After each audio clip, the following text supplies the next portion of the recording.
Hi అండి. Welcome to my channel Bhagyalakshmi పచ్చ. ఎలా ఉన్నారు? బాగున్నారా? నేను కూడా చాలా బాగున్నాను. ఈరోజైతే టిఫిన్లు అయితే ఏమి లేవండి. చేనుకెళ్ళాలి పని కాదులే అని చెప్పేసి టిఫిన్ అయితే ఏం చేయలేదు.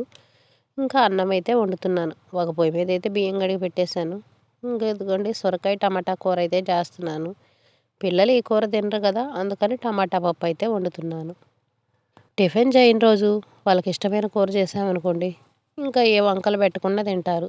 టిఫిను చేయకుండా వాళ్ళకి నచ్చని కూర చేసామనుకోండి, ఇంకేం లేదు, మామూలుగా గొడవ చేయరు. అందుకని ఎవరికి నచ్చిన కూర అయితే వాళ్ళకి చేసి పెట్టాను. నైట్ మా అబ్బాయి వాళ్ళ స్కూల్లో యాన్యువల్ డే ఫంక్షన్ ఉంది. ఇంకా ఆ ఫంక్షన్కి వెళ్ళొచ్చేటప్పుడు కూడా రాత్రి చాలా లేట్ అయింది. రాత్రి టైం 11 అలా అయిందండి. ఇంకా ఉదయం చేనుకెళ్ళాలంటే పనులు కావు కదా, అందుకని ఈరోజు టిఫిన్ అయితే చేయట్లేదు. అందులో పిండి కూడా ఏం లేదు. మళ్ళీ చపాతీలు పిండి కలిపి అవి రుద్ది చేయాలంటే లేట్ అయిద్దని అయితే చేయట్లేదు. ఈ సంచిలో అయితే సలికోట్లు ఉన్నాయి. మా అమ్మాయిది సలికోటు ఉంది. ఇంకా చలి ఎక్కువగా ఉంటుంది కదా, హాస్టల్కి పంపించమని అడుగుతుంది. అసలు ఎలా ఉంది, ఏంది, పనికొచ్చిద్దా రాదా అని చూస్తున్నాను. పోయిన సంవత్సరమే కొన్నాను. పోయిన సంవత్సరం కొన్నదైతే బాగానే ఉంటుందిలే. ఇంకా దుమ్ము కూడా ఎక్కువ పట్టలేదు. ఆ సంచికి పైన అలా జిప్పులాగా ఉంది కదా, అది వేసి పెట్టేటప్పటికి దుమ్ము ధూళని కూడా ఎక్కువగా లేదు. ఇవైతే కాళ్ళు తుడుచుకునే పట్లండి. పాత చీరలు పెట్టి ఇవి కుట్టించాను. కొన్నైతే వాడుతున్నాను. కొన్నైతేనేమో ఇంక ఈ సంచిలో వేసి పైనేసాను. కొన్ని చినిగిపోయినాయి. ఇంక అందుకనే అవి కూడా తీస్తున్నాను. అవి కూడా వాడుకోవడానికి ఉంటాయిలే అని. చలికోటైతే బాగానే ఉంది కానీ అక్కడక్కడ కుట్లు ఉన్నాయి. చినగటం అయితే కాదండి, కుట్లు ఉన్నాయి. తీసుకున్నప్పుడే వెంటనే పై కుట్లు వేయించినట్టయితే కుట్లు ఊడకుండా ఉండేవి. తీసుకొని పై కుట్లు వేయించకుండా ఇంకా అంతే వాడేటప్పటికి కుట్లు మొత్తం ఊడిపోయినాయి. ఇప్పుడు ఒక్కోసారి అయితే బాగా చలిగా ఉంటుందిగా, పిల్లలు హాస్టల్లో ఉంటున్నారు, చలి ఎక్కువగా ఉంటుందంట. అందుకే పిల్లలకైతే పంపించాలి. రేపు సండే ఎవరైనా వెళ్తుంటే ఇంకా వాళ్ళంబటైతే పంపించాలి. అదిగోండి కుట్లు ఊడింది, చినగటం కాదు. మళ్ళీ కొత్తది కొనాలనుకోండి 400-500 అయింది. మిషన్ కాడికి తీసుకెళ్ళి ఒక 50 రూపాయలు ఎంతో కనిపిస్తే పైన కుట్లేస్తారు. చక్కగా ఒక సంవత్సరం పాటు వాడుకోవచ్చు. ఒక 10 రోజులు 20 రోజులు జనవరి నెలంతా వాడతాము. ఇంకా తర్వాత వాటిని వాడం కదా మనం. ఇంక ఇదైతే ఈరోజు ఉతకాలి. సర్ఫ్లో నానబెట్టేసి ఉతికి డాబా మీద అయితే ఆరేయాలి. ఈరోజు ఎండ పర్వాలేదులేండి, ఎండ బాగానే కాస్తుంది. కొద్దిగా చినిగిపోయిందిలని తీసి పడేసి మళ్ళీ కొత్తది కొనే అంత బడ్జెట్ అయితే మన కాడ ఉండదు కదా, అందుకని ఉన్న దాంట్లోనే అడ్జస్ట్ అవ్వటమే. ఇంక ఇదిగోండి సంచి అయితే బల్ల మీద పెట్టేస్తున్నా. బాగా దుమ్ము పట్టేసిందండి, బల్ల నిండా దుమ్ము ఎక్కువగా ఉంది. ఇంకా సంక్రాంతి దగ్గరకు వస్తుందిగా, ఒకేసారి అప్పుడు దులపొచ్చులే అని ఇంక ఇప్పుడైతే దులపటం కార్యక్రమాలు అయితే పెట్టుకోవట్లేదు. సంచి అయితే ఇంకా బల్ల మీద పెట్టేస్తున్నాను. పిల్లల బుక్స్ అవి ఉంటాయి కదా, ఇంకా అవన్నీ బల్లల మీద పెడతాను. మొన్నే ఉల్లిగడ్డలు వాళ్ళకి వేసాను, పాత బుక్స్ అవి ఉంటాయి. ఇంకా ఏవో కొన్ని మా అమ్మాయి బుక్స్ ఉన్నాయి, తనకి ఏమన్నా ఉపయోగపడతాయి ఏమోనని వేయట్లేదు. మళ్ళీ తను వచ్చిన తర్వాత చూసుకునిద్దిలే అని. అవసరం అనుకోండి ఉల్లిగడ్డలు వాళ్ళకి వేసామంటే మళ్ళీ మనకు రావుగా. వంట పని వాటికి పూర్తయిపోయింది. బట్టలు కూడా ఉతికేసానండి. బట్టలు పొద్దున్నే ఉతికేసాను. ఇంక ఇప్పుడు నానబెట్టిన సలిగోట ఒక్కటే ఉతకాలి. ఇంక చేనుకెళ్ళాలని చెప్పాను కదా, అంట్లు కూడా లేవులేండి. నైటు ఇంకా వంట చేయలేదు కదా, ఇంకా అందుకని అంట్లు కూడా చాలా తక్కువ కాదు అసలుకి లేవు అంట్లు. ఇంకా అందుకని అంట్లు అయితే కడగలేదు. ఉదయాన్నే బట్టలు అయితే ఉతికేసాను. ఇంకా వంట చేసేసాను. వంట పని కూడా అయిపోయింది. ఇంక ఇప్పుడైతే ఇల్లు చిమ్ముకుంటా వస్తున్నాను. 8:30, 9 కల్లా చేనుకెళ్ళాలి. మామూలుగా ఇల్లంతా నీట్గా ఊడ్చుకుంటా వస్తున్నాను. బండ్లయితే తొడవనులేండి, బండ్లు తుడిచే టైం అయితే లేదు. ఇంకేదో కింద పడికి ఊడుస్తున్నాను, చూడటానికి బాగుండదు కదా అని.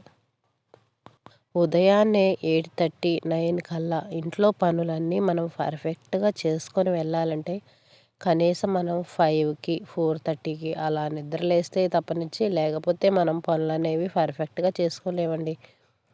6కి 6:30కి అలా నిద్రలేచామనుకోండి, పనులన్నీ హడావుడిగా ఉరుకులు పరుగులుగా ఉంటుంది. నైట్ అయితే సరిగ్గా నిద్రలేదు. సరిగ్గా నిద్ర లేకపోవటం వల్ల మేము నిద్ర లేచేటప్పటికే 6 దాటింది. వంటగది అయితే ఊడ్చేసాను. వండినవన్నీ గ్యాస్ బండ మీద పెట్టాను. మళ్ళీ ఇంట్లో వాళ్ళు తినటానికి ఒకే చోట ఉంటాయిలే అని. అరమారలో పెట్టామనుకోండి వాళ్ళు ఎత్తుక్కోలేరు. ఎత్తుక్కొని తినాలంటే వాళ్ళకి కష్టంగా ఉంటుంది కదా, అందుకని వంట అయిపోయిన వెంటనే అన్నీ గ్యాస్ బండ మీదే పెట్టేస్తాను. డైనింగ్ టేబుల్ అవి లేవు కాబట్టి ఇంకా గ్యాస్ బండ మీద వాళ్ళకి అన్నీ అందుబాటులో ఉండే విధంగా అయితే పెడతాను. పిల్లలకి స్కూళ్ళకి కూడా సెలవులు ఇచ్చారు. ఇంక ఇదిగోండి బ్యాగ్ కూడా తీసుకొచ్చారు. ఈ బ్యాగ్ అయితే రోజు స్కూల్లోనే ఉంటుంది. అన్ని బుక్స్ మోసుకుంటా స్కూల్కి వెళ్ళాలంటే పిల్లలకి ఇంకేం లేదండి, నడువులు పోతాయి. 2 రోజులు కూడా నడవలేరు. అందుకని బుక్స్ అన్నీ స్కూల్లో పెట్టొస్తారు. వాళ్ళకి చదువుకునేవి, హోంవర్క్కి అవసరమైనవి అంతవరకే ఇళ్ళకి తెచ్చుకుంటారు. ఇంకా సెలవులు ఇచ్చారు కదా, బుక్స్ పోతాయి, మళ్ళీ వర్షాలు అవి పడ్డాయి అంటే పాడైపోతాయి అని ఇప్పుడు మాత్రం ఇంక ఇంటికి తెచ్చుకుంటారు. రోజు ఇల్లు ఊడ్చేటప్పుడైతే బెడ్షీట్ దులుపుకుంటా, తలుపులు అవి దులుపుకుంటా, అరమారలో ఏమన్నా అడ్డం ఉన్నాయి తీస్తా, టీవీ మీద దులుపుతా, ఫ్యాన్లు అవి దులుపుతా, కసులు ఊడుస్తూ ఉంటాను. ఈరోజు ఇంకా అవన్నీ చేసి కసులు ఊడవటానికి టైం ఉండదు కదా, అందుకని కింద వటికి నార్మల్గా ఊడుస్తున్నాను. ఇల్లు ఊడిస్తే ఇంక పని అయిపోయినట్టేనండి. క్యారేజీకి అన్నం పెట్టేసుకొని ఇంకిప్పుడు అన్నం కూడా తినబుద్ధి కాదు. రోజు 9 గంటలకు అలా టిఫిన్ తినేవాళ్ళం. ఉదయాన్నే 8 గంటలకి హడావుడిగా తినేసి వెళ్ళాలంటే తినాలనిపించదు. అందులో అన్నం అంటే ఇంక అస్సలు తినబుద్ధి కాదు. అందుకే మధ్యాహ్నానికి అన్నము, ఇప్పుడు తినటానికి అన్నము ఒక క్యారేజీలో పెట్టుకొని అయితే తీసుకెళ్తాను. ఇంక ఇప్పుడైతే టీ తాగేసి అయితే వెళ్తాను. రోజు టీ తాగే అలవాటు ఉంది కదా, టీ తాగకుండా చేనుకి వెళ్ళామనుకోండి అస్సలు ఉండలేము, తలనొప్పి వచ్చిద్ది. ఇంటికి వచ్చేంత వరకు ఏంటో పిచ్చి పిచ్చిగా అనిపించిద్ది. అందుకని తప్పనిసరిగా టీ అయితే మాత్రం తాగి వెళ్తాను. చేలో మనం పచ్చడితో అన్నం తిన్నా కానీ హాయిగా ఉంటుందండి. ఎంత తిన్నా తినాలనిపించింది. ఇంటి దగ్గర ఎంత మంచి కూర వేసుకొని అన్నం తినాలా అంతగా తినాలనిపించదు. నవీన్ చూడండి, నేను చేనుకి వెళ్ళాలి పాలు దగ్గర అని పాలుగా కాగబెట్టి గ్లాసులో పోస్తే ఇప్పుడు వద్దని గొడవండి.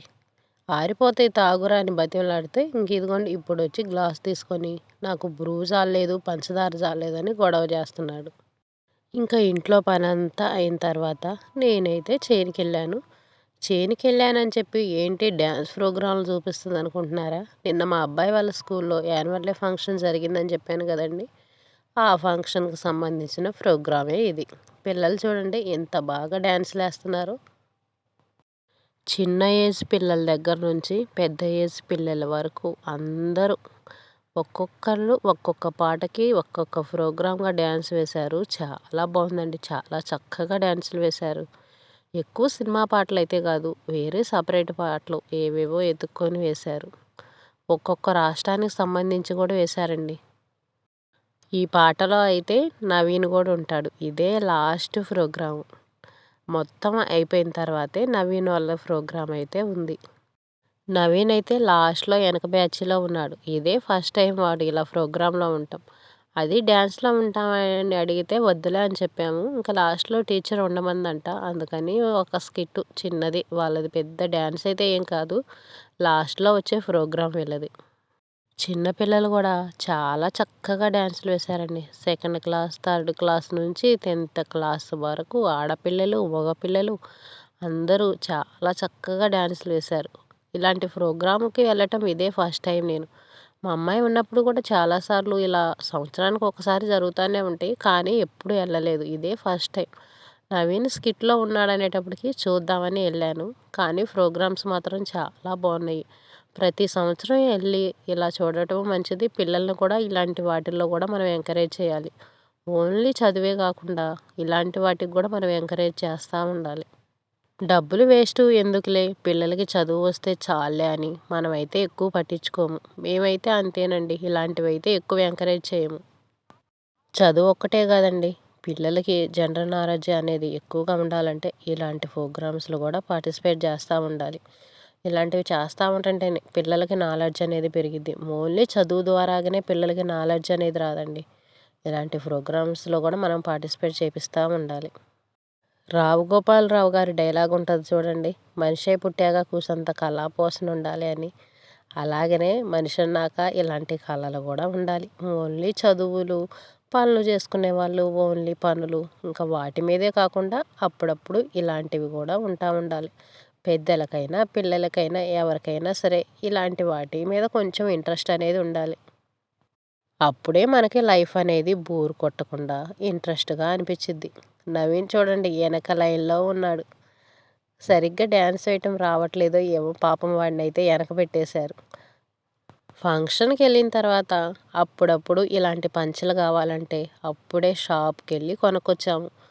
అంతకుముందు టీచర్ తీసుకొస్తానందంట, టీచర్ అయితే తీసుకురాలేదు. అందుకని రూపీస్ పెట్టి ఇంకా పంచ అవైతే తీసుకొచ్చాను. స్టేజ్ మీద ఎక్కేటప్పుడు పిల్లలకి అన్నీ పర్ఫెక్ట్గా ఉండాలి కదా. మా పిల్లలు వెళ్ళే స్కూలు క్రిస్టియన్ స్కూల్ అండి. ఇంకా ఎక్కువగా యేసుప్రభు పాటలు అవే ఉంటాయి. ఇప్పుడు నవీన్ వేసిన డ్యాన్స్ అయితే మాత్రం యేసుప్రభుకి సంబంధించిన పాటే వేశారు. కొంతమంది సినిమా పాటలు వేశారు, కొంతమంది ఏమో దేశభక్తి గీతాలు, అలా ఇంకా ఎవరిష్టం వాళ్ళు. ఎవరిష్టం కాదులేండి, టీచర్లు చెప్తారు కదా, టీచర్లు చెప్పినట్టుగా డ్యాన్స్ మాస్టర్ నేర్పించినట్టుగా వేశారు పిల్లలు. ప్రోగ్రాం చూడటానికి పేరెంట్స్ చూడండి చాలామంది వచ్చారు. ఎవరి పిల్లలు ప్రోగ్రాం అయిపోతుంటే వాళ్ళు ఇంటికి వెళ్ళిపోతూ ఉన్నారు. స్కూల్ అయితే చూడండి అలా ఉంటుంది. ఇంకా పెద్ద పెద్ద బిల్డింగులు ఉన్నాయి, అది ఒక్కటే కాదు. ఇదేమో గ్రౌండ్, పెద్ద గ్రౌండ్.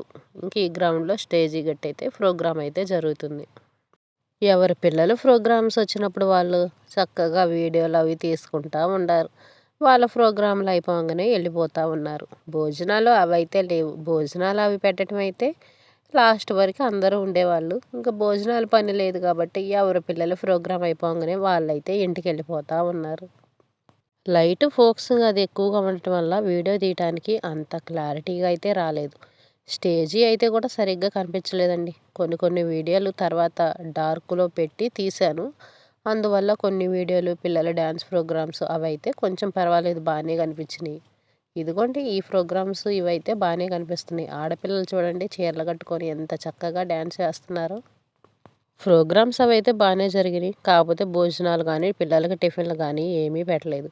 ఇంకా ప్రోగ్రామ్ మొత్తం అయిపోయిన తర్వాత వస్తా మేమైతే టిఫిన్ అయితే తిని వచ్చాము.